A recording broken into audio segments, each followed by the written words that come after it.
আমি সংবাদ মাধ্যমের প্রতিনিধিদের বলবো যে সঠিক খবরটা আপনারা মানুষের কাছে তুলে ধরুন।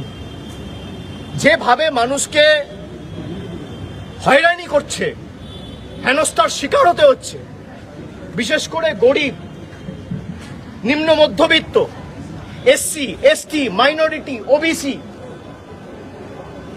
একের পর এক বুলডোজার চালিয়ে গরিব মানুষের ঘর ভেঙে দেওয়া, তাদের রুজি রোজগারের উপায়, দোকানপাট সব ভেঙে গুঁড়িয়ে দেওয়া।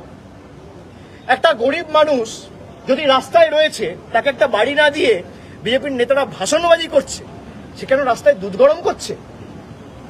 তার জন্য একটা বাড়ি তো করে দিতে পারো না? মুখ্যমন্ত্রী তৃণমূলের প্রতিনিধি দল গেছে, তারপর মুখ্যমন্ত্রী ডেকে পাঠিয়েছে। কেন মুখ্যমন্ত্রী যদি এই ঘটনাকে সমর্থন না করে, তাহলে অগ্নিমিত্রা পালের বিরুদ্ধে মুখ্যমন্ত্রী ব্যবস্থা নিচ্ছে না কেন? আমার প্রশ্ন।